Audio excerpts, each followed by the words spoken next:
everybody? My name is Pauper, got a haircut player, and today we're going to be unboxing Don't Die the deck, or better known as Turbo Fog. Turbo Fog is a Simic deck where its goal is to stay alive as long as possible so it can get all of its lands out so it can mill its opponent using a card called Stream of Thoughts. I love mill. I revel in mill. Mill is like mwah. So if you're interested in this deck, you can check out the list down in the description below, and while you're down there, press subscribe button. It helps support the channel. And last week we went over green-white boggles, and next week we're probably going to be doing like some kind of red deck. I haven't really decided yet. As per usual, we'll be sleeving our cards in our Dragon Shield matte sleeves and keeping our deck in our Ultimate Guard Boulder deck box. Peanuts that are used for packing. Let's go. Oh, can you guys see that? Packing peanut landed on top of my phone that's recording the video.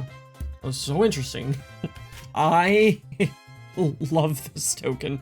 This token is so sick, actually. I usually don't use the Card Kingdom tokens, but if I ever have a deck that makes spirits, I'm absolutely using this one. Also, I'm a dumbass and I'm missing like 4 sideboard cards because I guess I just didn't order them all, so we'll just ignore that. So to kick things off, we're going to be talking about our 2 copies of our win condition, Stream of Thought, which is a 1 blue mana sorcery. Target player puts the top 4 cards of their library into their graveyard. You shuffle up to 4 cards from your graveyard into your library, and it has Replicate for 4 mana. So for 2 blue and 2 colorless, when you cast a spell, copy it for each time you paid its Replicate cost. You may choose new targets for the copies. So Stream of Thought alone isn't going to win us the game. What actually wins us the game is being able to play every single land in our deck. That way, when it's time to actually kill our opponent with Stream of Thought, we have maximum mana to dump into our Replicate cost. Now, when you tap your blue mana to cast Stream of Thought, you should hopefully have like 20 mana available so you can replicate Stream of Thought, 4 or 5 times. That way, your opponent ends up milling 20 to 30 cards so they run out of cards in their library. In case you don't know this, in Magic, if you go to draw a card but you have no more cards in your library and you can't draw a card, you automatically lose the game. And by the time it takes us to where we can cast Stream of Thought to win the game, it's probably been already like 15-20 minutes. So neither you or the opponent is going to have very many cards in their deck left anyways. Now, on the off chance that you cast Stream of Thought and replicate it a bunch of times and your opponent still has cards left in their library and they're not quite dead yet, the awesome thing is this bottom ability that says you shuffle up to 4 cards from your graveyard into your library. The reason why this is a good thing is because you probably have about 10-ish cards left in your library, and what you can do is you can reshuffle in another copy of Stream of Thought and a copy of Pieces of the Puzzle. Pieces of the Puzzle is a 3 mana sorcery, a blue and 2 colorless, that says reveal the top 5 cards of your library, put up to 2 instant or sorcery cards from among them into your hand and the rest into your graveyard. So if you have a Stream of Thought and a Pieces of Puzzle in your graveyard, you can cast this, shuffle these back into your library, draw Pieces of the Puzzle, which shouldn't be hard to do because you shouldn't have very many cards left in your library. You should maybe have like, again, like maybe 10-ish. You get to reveal the top 5 cards of your library. You could put Stream of Thought back into your hand. You can now cast Stream of Thought again for another, 2 or 3 replicates. Hopefully your opponent's dead by now, but if they're not, you can now take the other copy of Stream of Thought, the Pieces of the Puzzle, shuffle them back in your library, and repeat the process. And you can keep doing this every turn until your opponent runs out of cards. What's awesome about the wording on Stream of Thought is that it says you shuffle up to 4 cards, meaning that you get to choose the amount as a player. It doesn't have to be 4 cards. It can be 0 cards. On your first replicate copy of Stream of Thought, you could put the other Stream of Thought and Pieces of Puzzle into your deck, and for the rest of the replicate copies of Stream of Thought, you don't have to put anything else back into your library, so you're guaranteed to draw these. The downside of Stream of Thought's wording is that this is happening when the card resolves, and when the card is in the middle of resolving, it is not in the graveyard yet. So your replicated copy of Stream of Thought will not be able to shuffle the original copy of Stream of Thought back into your library because this resolves before the original copy resolves and goes into your graveyard. And then the original Stream of Thought resolves. Target player puts the top 4 cards of their library into their graveyard. You shuffle up to 4 cards from your graveyard into your library, and it can't target itself because it's not in the graveyard yet. Does that make sense? Okay, I hope it does. And because we already talked about Pieces of the Puzzle, I'm gonna go ahead and get that sleeved up too. We are running 4 copies of Pieces of the Puzzle and 2 copies of stream of thought. So now let's go ahead and talk about all the rest of the cards on our deck that basically just help us keep alive and draw cards. So cards that prevent all combat damage from happening is what's called a fog effect in Magic. Named after our one copy of Fog, which is a 1 green mana instant, creatures deal no combat damage this turn. And then we have 2 copies of Tangle, which is a 2 mana instant, a green and a colorless, that says prevent all combat damage that would be dealt this turn. Attacking creatures don't untap during their controller's next untap steps. These are the 3 horsemen of the deck and why the deck is called Turbo Fog, because almost every single turn, we're trying to play fog effects so we don't die. These are what I like to call our bitch cards. Sometimes to survive in this world, you just gotta be a bitch. 90% of decks in Pauper are just trying to play creatures that are trying to swing in and kill you. So, just be a bitch. Play these cards and then you'll just never take combat damage. We have 4 copies of Moment's Peace because it's not actually 4 copies, it's actually 8, because every time we cast a Moment's Peace, we can then cast it again from our graveyards, so we basically get double value from it. When you're playing against this deck and you see that your opponent has a green and a blue mana open, you know that they're probably going to cast either a fog effect or a counterspell or something. But if you only have 1 green mana up because you were busy casting Weather the Storm or like a counterspell, your opponent might think it's safe to finally swing in, but Fog kind of trips them up because it's a 1 mana fog effect instead of our 2 other 2 mana fog effects. And then finally, we're only running 2 copies of Tangle. Now, Tangle is extremely good because it prevents your opponent's creatures from untapping, which is extremely strong, but you're not really worried about that. You'd rather just play Moment's Peace 8 times. And typically this deck runs 3 copies of Tangle, but we're only running 2 because we're playing that 1 copy of the original Fog. And if you thought those 3 cards made you a bitch, we're also running 4 copies of Weather the Storm, which is a 2 mana instant, a green and colorless. You gain 3 life and it has Storm, which means when you cast a spell, copy it for each spell cast before it this turn. So your opponent plays a Monastery Swiftspear and then an Experimental Synthesizer and a Kuldotha Rebirth and 2 Lightning Bolts. Great! Just cast Weather the Storm. Now you've gained 18 life because they casted 5 spells.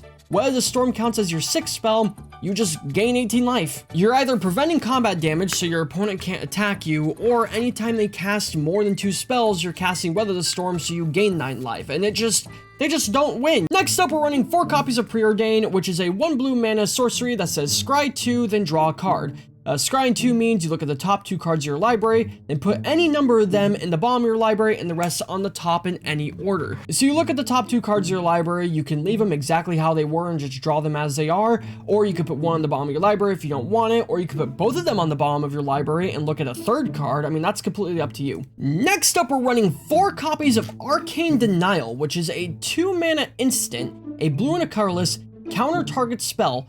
Its controller may draw up to 2 cards at the beginning of the next turn's upkeep, and you get to draw a card at the beginning of the next turn's upkeep. So you might be thinking to yourself that allowing your opponent to draw cards is really bad, but remember, the goal of your deck is to make your opponent run out of cards. So let them draw as many as they want. You're not going to take any damage because you just use fog effects on all of the combat steps, and you can also just gain a bunch of life with Weather the Storm. So let your opponent draw all the cards they want. Who cares? And if you really want to be big brain about it, you can cast one of your spells in Arcane Denial yourself, so you draw 3 cards on your opponent's turn. That's also possible. You can do that. Next up, we're running 1 copy of Counterspell, a 2 blue mana instant that counters target spell. Pretty self-explanatory. As some of you may know, I love the Arcadian Masks version of Counterspell, but Card Kingdom was out, so I had to settle for the inferior version. And next up, we have 4 copies of Accumulated Knowledge and 4 copies of Frantic Inventory. These 2 cards are nearly exactly the same. They're both 2 mana instants, a blue and a colorless.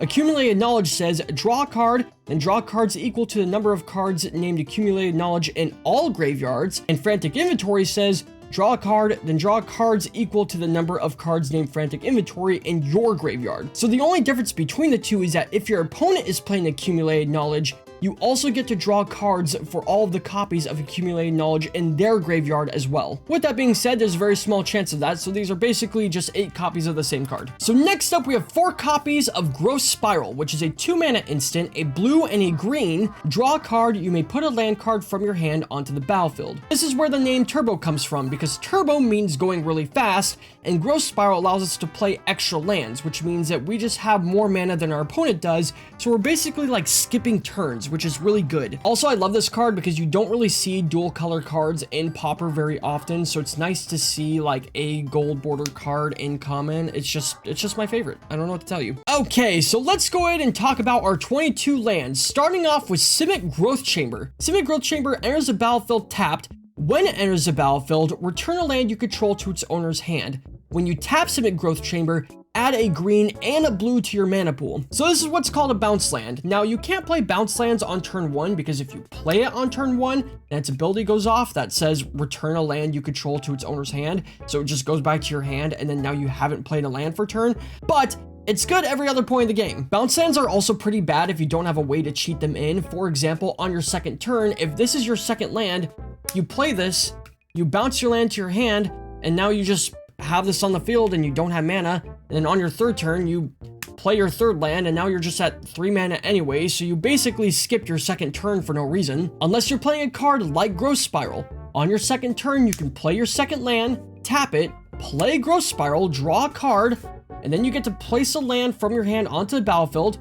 You play your bounce land, bouncing your basic back to your hand, and then on your third turn, when you untap, you can replay that basic, and on turn 3, now you have 4 mana. This is the turbo in Turbo Fog, because on turn 4, you can have all your bounce lands out. These all tap for 2 mana, not 1, so when you have all 4 on the battlefield, they tap for a total of 8 mana, meaning that you can already, just with these 4 lands, replicate your Stream of Thought twice, which is milling your opponent for 8 cards, and that's only 4 of our 18 lands. So next up is 3 copies of Thornwood Falls, which enters the battlefield tapped, and when it enters the battlefield, you gain 1 life. So this is the land you'll actually be targeting with Simic Growth Chamber, that way you can keep replaying it and keep gaining life, because again, you're a bitch, that's all this deck does, you just gain life and don't die.